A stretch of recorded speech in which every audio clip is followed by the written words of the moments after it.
우리 강영우 박사님이 지난주에 소천하셨다라는 그 보도를 들었습니다.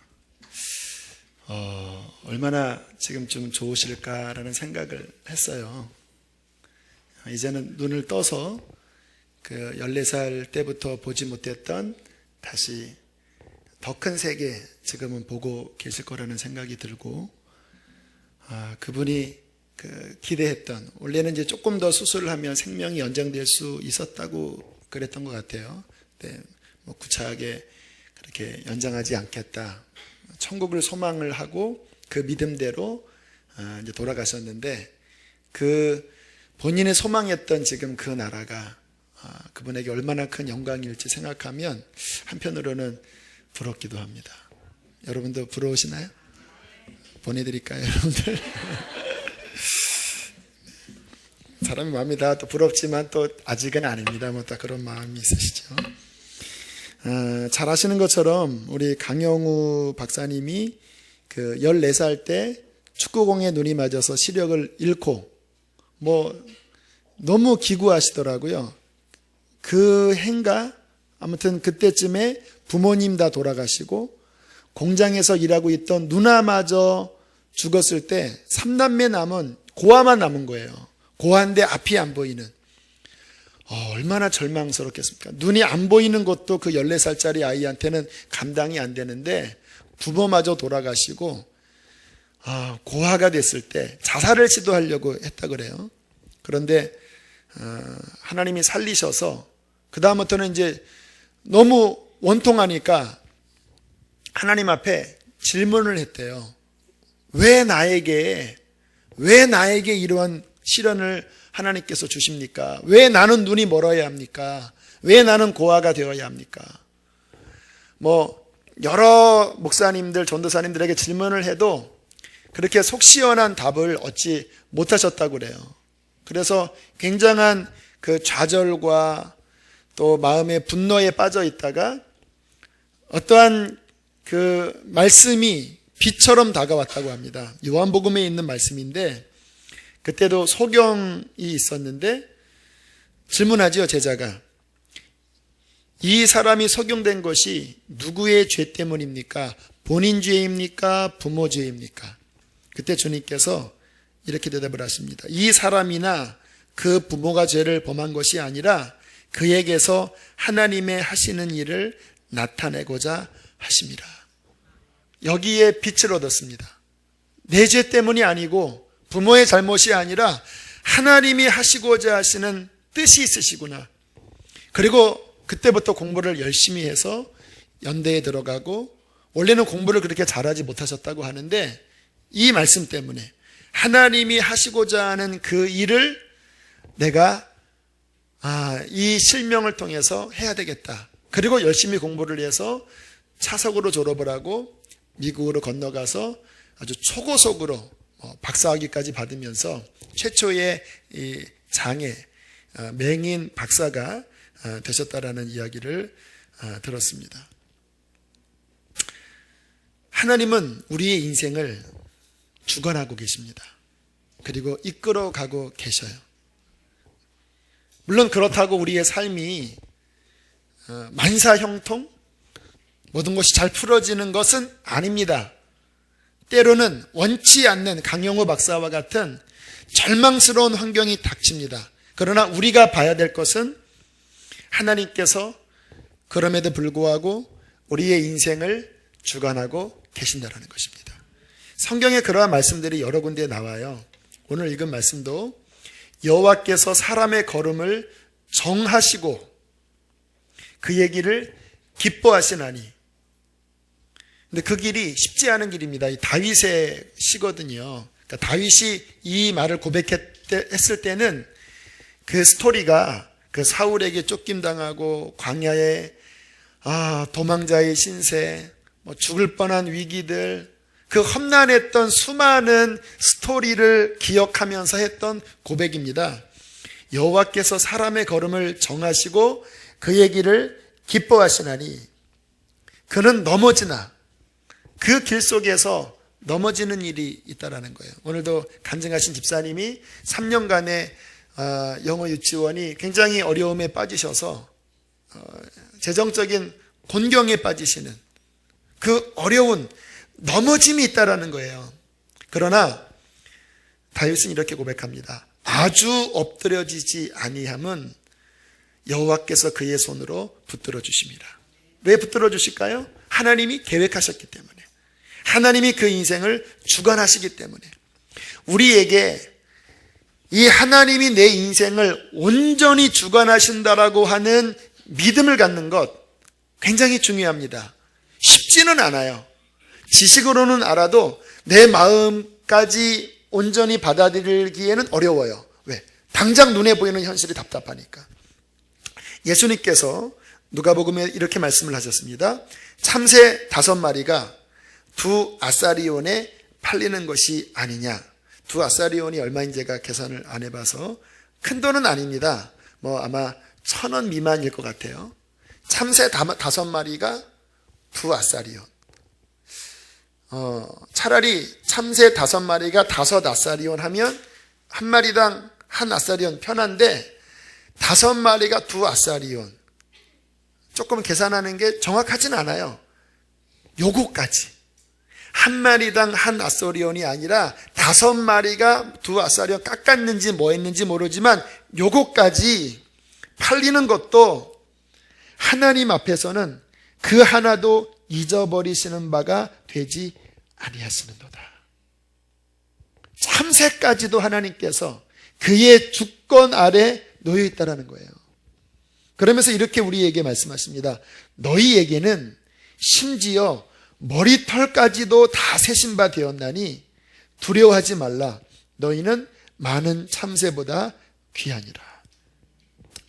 하나님께서 우리의 모든 삶을 붙잡고 계시고 주관하고 계신다. 이것에 대한 믿음을 갖는 것은요, 우리의 삶에 크나큰 위로가 돼요. 왜냐하면 어떤 일이 닥치더라도 그것은 우연이 아니라 우리를 사랑하시는 하나님의 손길이라고 믿기 때문입니다. 여러분, 하나님은 우리의 삶에 평탄한 길을 약속하시지는 않으셨습니다. 주님이 하신 약속은 뭐냐면 함께 하겠다라는 약속입니다. 어려워도 좁은 길이라도 내가 너와 함께 하겠다. 가만히 믿는 우리들의 삶을 이러한 관점에서 살펴보면요, 여러분 레슨 아시죠? 어떤 피아노를 배울 때나 영어를 배울 때 그 단계별로 레슨하는 게 있습니다. 피아노는 처음에 바이에를 하다가 그 다음에 체르니를 하고 그렇게 넘어가잖아요. 저는 하나님을 이렇게 섬기면서 그 느낌을 많이 받아요. 하나님께서 우리의 삶을 어떤 기간을 정하시면서 레슨하신다는 생각이 들어요. 초신자 때는 초신자에 맞는 레슨 기간이 있어요. 그래서 초신자 때는 많은 경우, 물론 다 그렇지는 않아요. 많은 경우는 황홀한 시간을 보냅니다. 그래서 제가 아는 어떤 권사님은 처음 그 하나님을 만나게 될 때 어떤 기적까지 보여주셨냐면, 그분이 의심이 많아서 정말 하나님이 살아계시면 그 망가진 라디오를 이렇게 모아놓고, 그러니까 스피커 따로, 안에 있는 트랜지스터 따로, 손잡이 따로, 그걸 이렇게 모아놓고 이렇게 손잡이 떨어진 걸 든 다음에 이렇게 트니까 소리가 날 정도로, 그리고 볼륨을 이렇게 돌리면 커졌다가 이렇게 되면 작아졌다가, 저한테 이야기를 해주시더라고요. 그렇게까지 하나님이 체험을 시켜주시는 경우가 있어요. 지금은 전혀 안 그럽니다.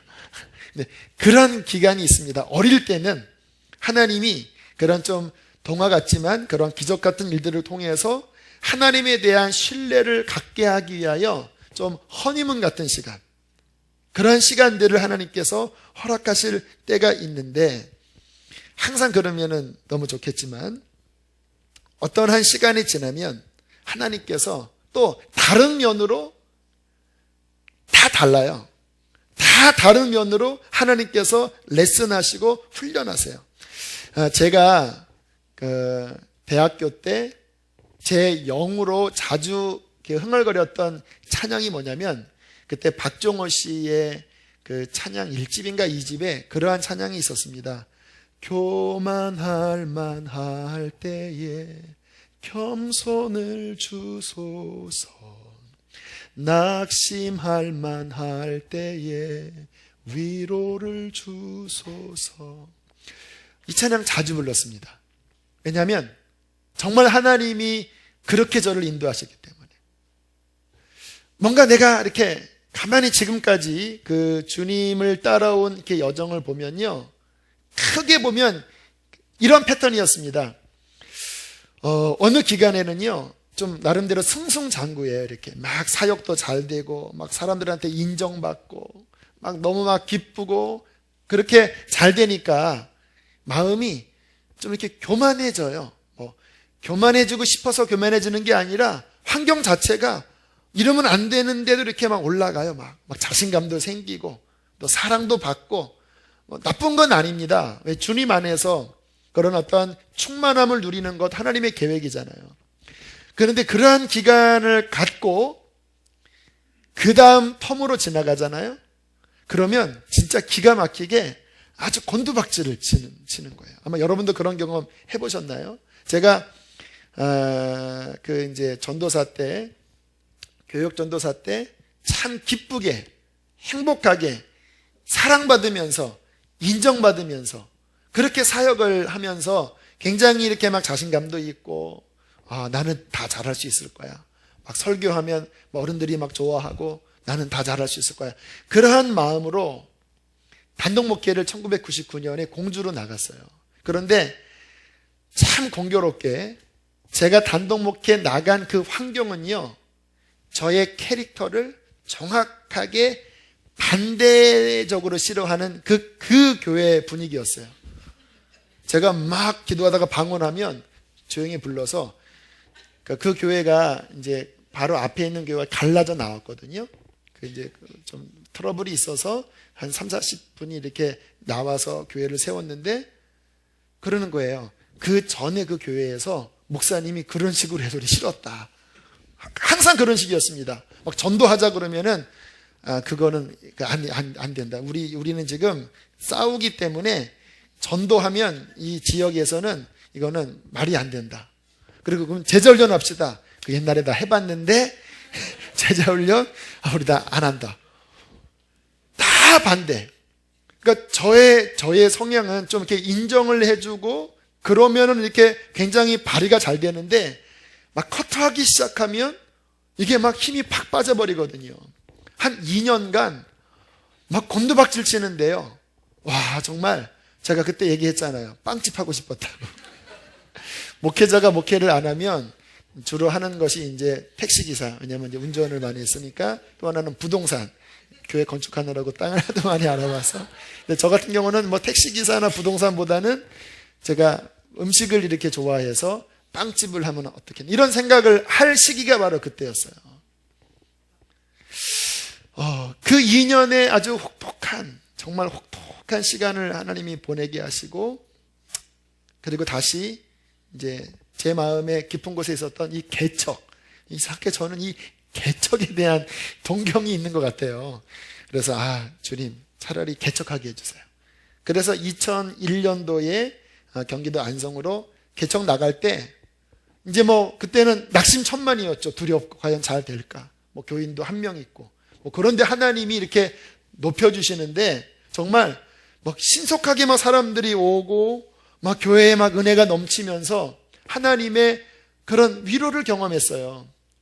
그러니까 주님이 항상 이런 식입니다. 이렇게. 지금 잘 되십니까? 제가 경고합니다. 교만함만 할 때에 겸손. 낙심되시나요? 낙심하지 마세요. 하나님께서 또 위로를 주실 것입니다. 그렇게 주님께서 우리의 삶을 때로는 평탄하게, 때로는 낮추시게 그렇게 인도하실 때에 우리가 가져야 될 믿음은 뭐냐면, 하나님께서 실수하신 것이 아니라 우리를 향한 그의 깊고 영원한 계획 속에 그 일들을 허락하셨다는 거예요. 믿음으로 그것을 우리가 취하셔야 합니다. 하나님의 깊고 영원한 계획 속에 여러분이 원치 않는 그 일을, 여러분이 기뻐하지 않는 그 일을 하나님께서 영원하신 계획 속에 허락하셨다는 것입니다. 왜요? 그 일을 통해서 하나님은 어떠한 선을 이루기를 원하시는데, 그 선은 무엇이냐면 여러분 안에 그리스도의 형상을 이루는 것입니다. 이러한 시가 있더라고요. 이 시가 별로 우리한테는 좋은 시는 아니에요. 하지만 마음엔 와닿아요. 내가 주님께 사랑을 구했더니 주님은 내게 어려움에 처한 사람들을 주셔서 돕도록 하셨습니다. 내가 주님께 강함을 구했더니 주님은 나에게 어려움을 주사 나를 강하게 하셨습니다.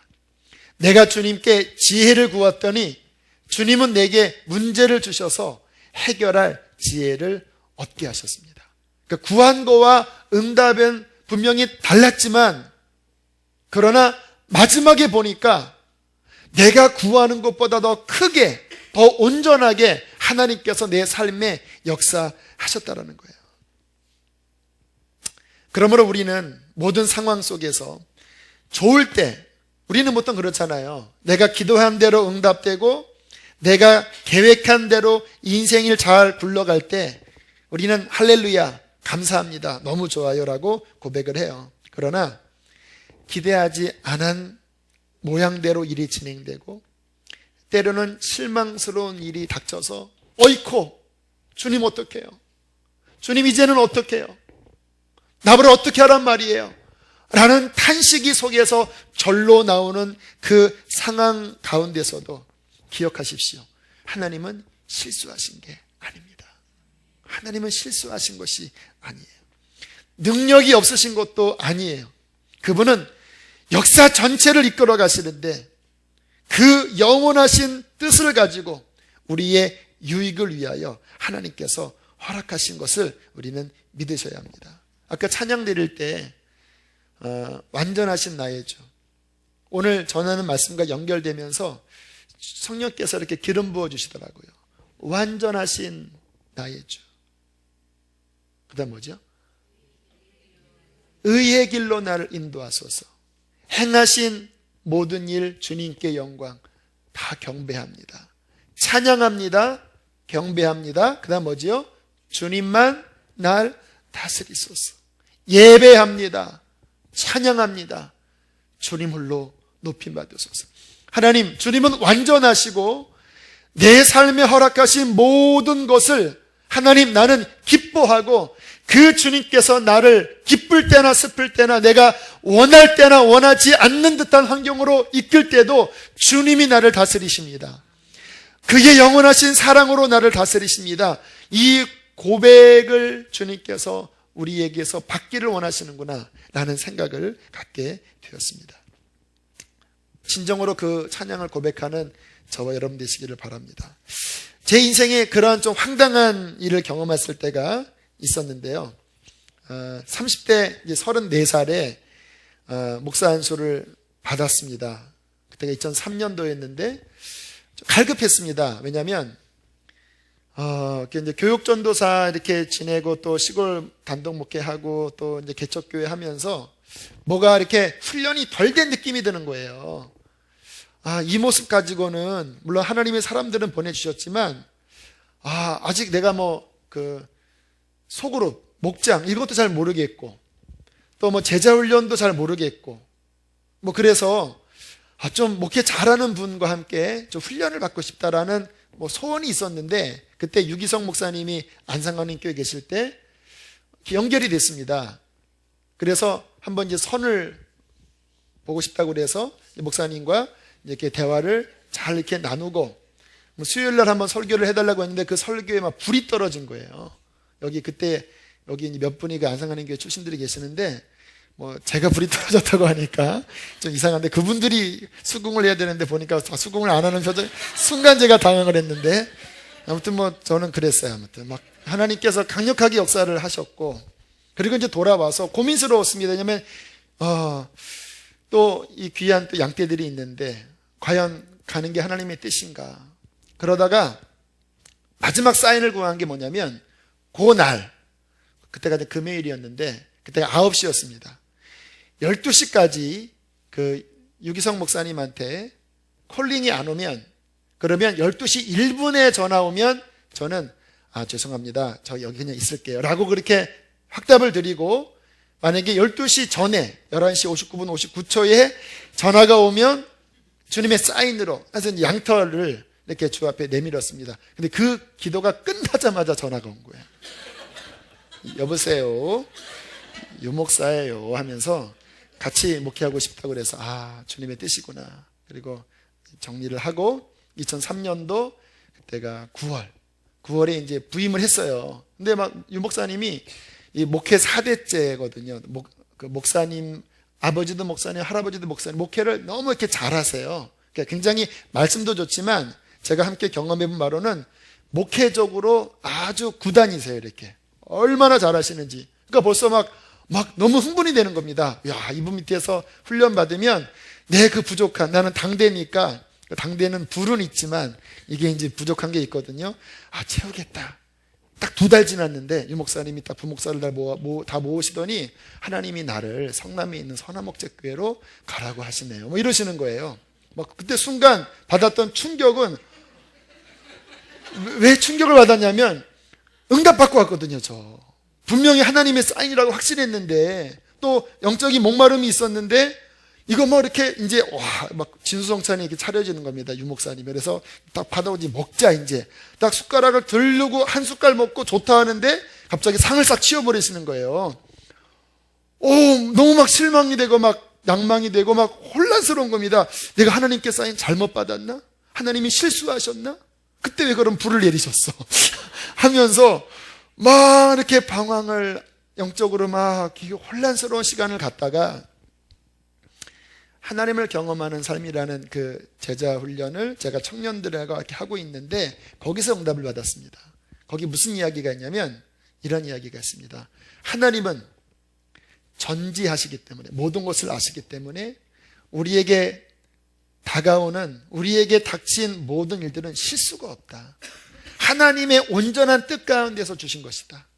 하나님은 우리를 사랑하시기 때문에 그가 우리에게 주신 모든 것은 최선이다. 사랑으로 주셨으니까.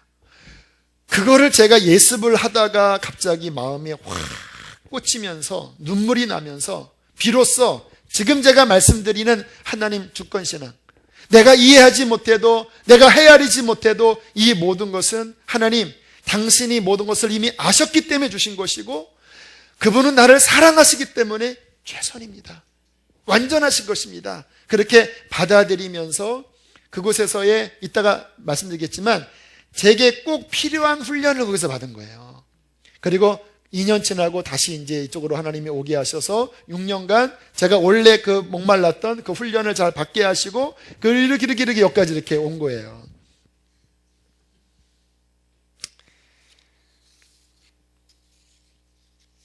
솔직히 우리의 삶을 이렇게 지나고 보면, 지나면서 보면, 제가 그때 당황했을 때, 우리 강영호 박사님이 막 시력을 잃고 막 당황했을 때, 내가 원하는, 내가 그래도 이 정도면 이렇게 와야 되지 않아요? 이렇게 기도했는데, 나는 그 기도와 상반된 결과가 주어졌을 때, 당연히 우리들은 흔들리고, 하나님께 대하여 의구심이 들고, 마음 깊은 곳에 너무나 좌절스러운 생각이 우리는 들 수밖에 없습니다. 그러나 기억하셔야 합니다. 그 상황을 하나님께서 주관하고 계시다라는 것을 우리는 믿음으로 인정하셔야 합니다. 믿음으로 취하셔야 돼요. 왜요? 그분은 전지하셔서 이 모든 것을 하나님의 뜻 가운데 주셨고, 나를 사랑하셔서 그가 허락된 것은 최선이기 때문인 것입니다. 자, 그러한 상황 가운데서 그러면 우리는 어떻게 대처를 해야 될까요? 하나님의 그 온전한 주권을 인정하면서 또 하나 가져야 될 지혜는 뭐냐면요, 아까 제가 말씀드렸잖아요. 레슨한다고. 그 환경을 주신 이유는 우리에게 어떠한 부분의 다루심이 필요해서 하나님이 그 레슨을 주시는 거예요. 그래서 이 상황 가운데 주님께서 무엇을 훈련하기를 원하시는지를 빨리 파악을 해서 그 부분을 내가 빨리 스스로 주님과 이렇게 마치 보조를 맞춰서 함께 훈련을 같이 해나가셔야 합니다. 무슨 말인지 이해가 되시나요? 하나님도요, 우리에게 인격을 주셨기 때문에, 자유의지를 주셨기 때문에 우리가 자꾸 거부하고 반항하고 낭망하고 자꾸 이렇게 멀리하면 그 기간이 길어져요. 광야가 그랬잖아요. 하나님이 빠른 시간 내에 접으려고 했는데 40년을 돌리신 이유가 뭡니까? 안 따라오니까 그렇잖아요. 하나님께서 지금 이 상황 가운데 이 일을 통하여 내게 원하시는 것, 그것을 빨리 간파하고 내가 적극적인 믿음으로 거기에 순종해 들어가야지만 그 기간은 그나마 빨리 지나갈 수가 있는 것입니다. 토레이 신부님이 미국에서 어떤 사역을 맡았는데 본인의 은사와 맞지 않는 사역을 하는 거예요. 이분은 가르치는 은사가 있거든요. 근데 목양의 은사는 없어요. 근데 목양하는 일들을 자꾸 하면서 계속 불평했대요. 그러다가 나중에 하나님, 이왕 하는 거 내가 기쁜 마음으로 할게요. 근데 그 순간 하나님께서 이렇게 씩 웃으시는 느낌이 들면서 이제 네가 알겠니? 그리고 기쁜 마음으로 하기로 딱 결정한 얼마 지난 뒤에 그 사역이 딱 끝나더니 본인이 잘하는 가르치는 사역으로 하나님이 텀을 딱 넘기시더래요. 그러면 그동안 몇 년간 원망하고 불평하면서 계속 그 기간이 늘어졌었던 것일 수도 있는 거예요. 하나님이 원하시는 것. 몇 가지를 예를 들 수가 있는데, 지금 환경에 마음에 안 드는 사람, 그 사람 때문에 답답한 시험을 하나님이 허락하시는 경우가 있나요? 그것은요, 주님께서 품으라고, 아까 말씀드렸잖아요. 결국은 우리의 인격을 예수 닮게 하는 것이 하나님의 목적이거든요. 예수 닮는 것이 무엇일까요? 사랑의 삶이 되는 거예요. 그러니까 나를 좀 찌르고 부딪히는 그 환경을 허락하신 이유는 뭐냐면 그 사람을 품어내면서 그릇을 넓히라고 하시는 거예요. 내가 왜 복닥거리냐면요, 그 사람을 내 그릇이 못 받아내니까 복닥거리는 거예요. 그런데 내가 그릇을 넓혀서 그 사람을 그 안에 쏙 넣어버리면은 복닥거리지가 않아요. 왜? 품어지니까. 우리의 삶에 이해가 안 되는 그런 이상한 사람 만나는 경우 있잖아요. 하나님께서 허락하신 이유는 예수님처럼 그릇을 넓혀서 품으라고 그 사람을 허락하시는 것입니다. 제가 이제 그 안산에서 2년 지나면서 제게는 좋은 시간들이 많았습니다. 청년을 담당하면서 그 청년들과는 지금도 제가 친밀하게 교제를 나누고 있고, 근데 그때 어떤 훈련을 주님이 제게 시키셨냐면 관계 훈련을 시키셨습니다. 동역자들 몇 명으로부터 조금 이렇게 어려움을 겪었어요. 또 이제 제 사역이 젊은이 교회다 보니까 좀 독립적으로 따로 떨어져 있었고, 다른 분들은 상대적으로 이렇게 사역군이 이렇게 모여져 있었거든요. 그러면서 이렇게 위치적으로 멀어지면서 좀 몇몇 분들을 통해서 어떠한 그 마음에 좀 어려움들을 겪는 일들이 자꾸 생기는 거예요. 근데 저도 좀 이렇게 성격이 조금 있거든요. 막 화가 나면 막 눈이 막 팽팽팽 돌아가는 막 그런 것도 있는데 자꾸 이렇게 막 부딪히는 거예요. 그 눈이 막 돌아가서 막 심지어는 막 싸우려고 했던 적도 막 있는 그런 시간을 겪으면서 조금 마음고생하는 시간이 있었습니다. 2년간.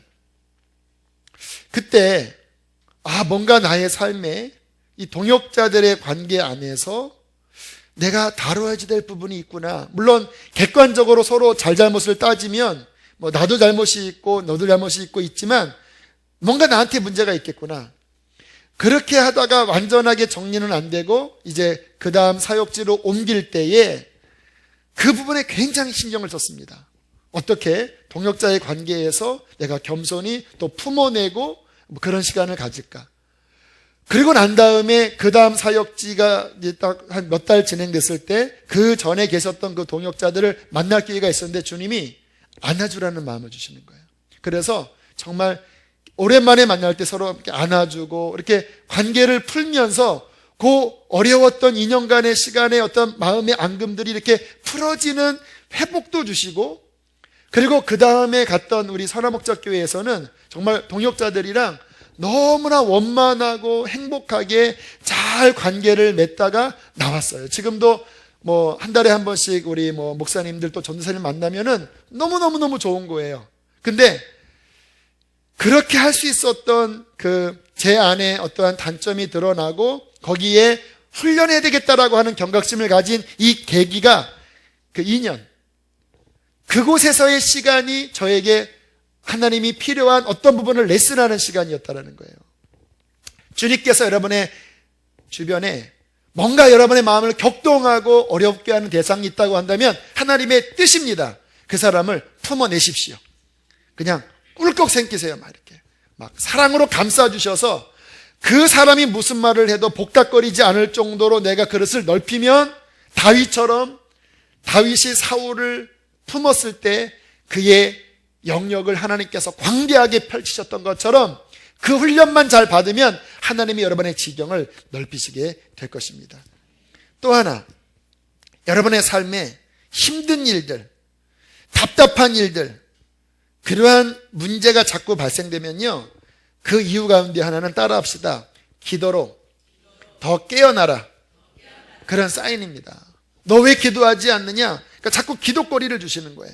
너 깨어 기도해야 된다.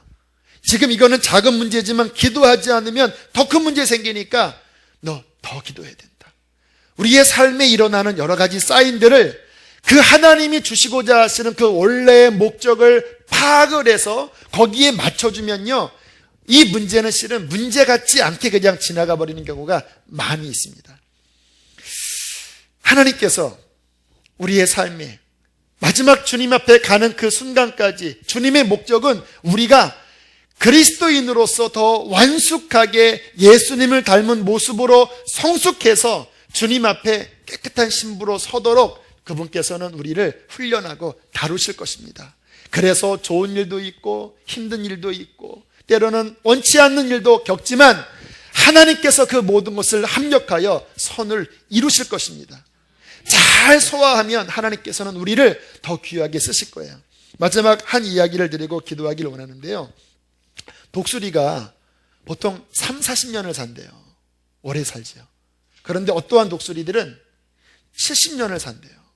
와, 70년. 저는 독수리가 70년, 80년 산다라는 소리를 근래에 처음 들었습니다. 여기 그 70살 되신 분이 많지 않잖아요. 그런데 2배 이상 더 사는 독수리는 어떻게 해서 그러냐면요, 30년쯤 지나면 독수리의 부리도 다 이제 무뎌지고 발톱도 다 이제 막 무뎌지고 날개도 다 이제 거칠어져서 먹이를 못 잡는데요.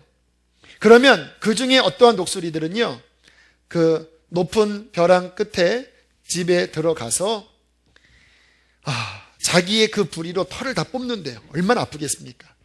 그리고 그 바위에다가 이렇게 부리를 막 쪄서 그 껍질을 벗겨버린대요. 그리고 손도 다 이렇게 막 갈아엎어서 이 손톱을 다 뽑아버린대요. 얼마나 아프겠습니까? 피눈물 나는 이 갱신의 작업을 하고, 그리고 한동안 뭐 음식도 못 먹잖아요. 그 둥지에 처박혀서 이 정말 다시 태어나는 이 갱신의 시간을 갖는데요. 그렇게 몇 주가 지나면 새 날개가, 새 깃털이 솟고, 그리고 다시 날카로운 발톱이 나오고 날카로운 부리가 딱 잡히면 그 모습으로 다시 창공을 나르면서 다시 30년을 더 산다라는 거예요. 할렐루야. 진짜래요. 하나님께서 어떠한 사람들은 그렇게 귀하게 쓰시는 사람이 있어요. 그러나 그냥 안 됩니다. 사도 바울이 그 광야에서 다시 한번 부리가 뽑히고 발톱이 뽑히고 날개에 그 깃털이 뽑히면서 다시 그가 갱생의 시간을 가지면서 전 이스라엘을 품는 그릇으로 성장해 나갔듯이 하나님이 허락하시는 그 광야와 이해 못하는 그 시간을 믿음으로 잘 통과할 때에 하나님께서는 우리의 삶에 그리스도의 장성한 분량을 회복하여 주실 것입니다. 이 깨달음을 제 심정 안에 실은 지난 주간에 하나님께서 주신 것입니다. 실은 오늘 그 복음에 관한 말씀으로 이제 시리즈로 나가려고 했는데 주님께서 실은 저에게 주셨던 말씀이에요. 그래서 이 은혜를 나도 한 번 더 새기고 또 이 가운데 그러한 레슨 가운데 있는 분이 있다면 이 말씀은 그분에게는 레마의 말씀이 될 것입니다. 감사하시고 기뻐하시고 주님 바라보시면서 더 귀하게 쓰여지는 여러분 되시기를 축복합니다. 함께 우리 찬양합시다. 욥기 23장에 보면 욥이 그 고난 중에 이렇게 고백하지요. 나의 가는 길을 오직 그가 아시나니 그가 나를 단련하신 후에는 내가 정금같이 나오리다. 우리 이 찬양을 고백하시면서 우리 인생을 다스리시는 하나님께 믿음으로 나갑시다.